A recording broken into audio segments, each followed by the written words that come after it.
Arranging a mortgage. When you are looking to buy a property, you may well need to do so using a mortgage. Whatever your position, whether you are a first-time buyer, looking to move to a new house, or simply searching out a fresh deal against an existing mortgage, the process can be complicated and tricky. There will be a lot to consider, weigh up, and factor in. A mortgage is basically a loan, provided by a mortgage lender to help you buy a property. The lender will have security over your property, which means if things go wrong, for example, you don't meet the monthly payments required, the lender can take the property back and sell it to pay off the loan. In most cases, lenders will not lend you 100% of the property's value. You will need to put down a deposit and the lender will lend the rest. The minimum deposit lenders require varies from situation to situation.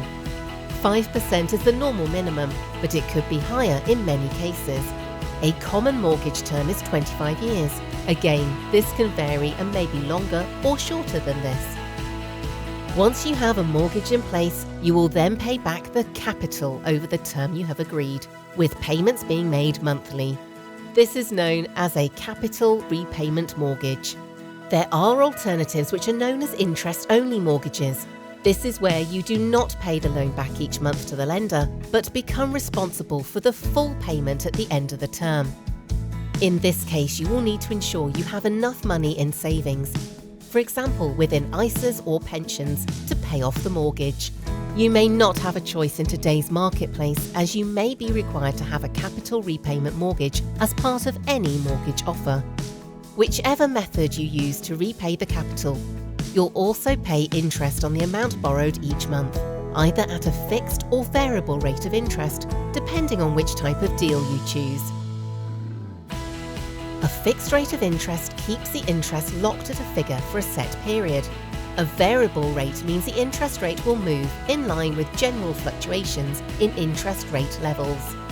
You will note already from these basic points that there are a lot of different factors to weigh up. Once you have determined how much deposit is required and how much you can afford, you will need to look closely at other costs and charges associated with the mortgage. These can include upfront costs and early payment charges should you pay off the mortgage earlier than the full term. You will almost certainly need to arrange life assurance to make sure the mortgage is paid off in full should you die before the mortgage is cleared.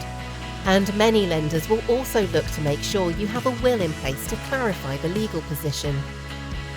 You may need to look at other insurances, such as protecting your income against ill health or even a redundancy. You will need house insurance, which should include covering the building and the contents.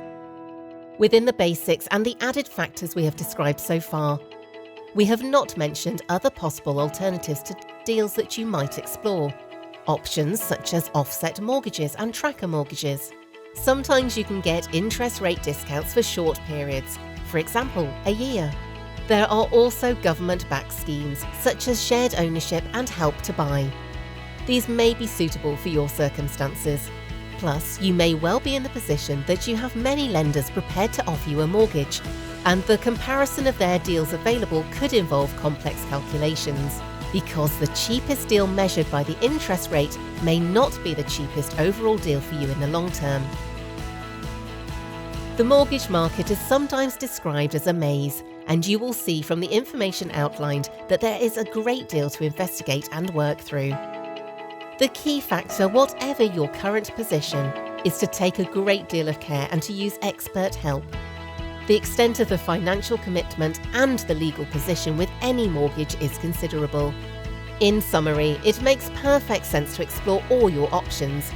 Look at any deal, making sure you consider all the costs, not just the headline interest rate, and that you fully review the terms and conditions. Taking advice from a specialist in these areas can be worth its weight in gold. We are here to help you and have the expertise to advise you around every aspect of your mortgage requirement.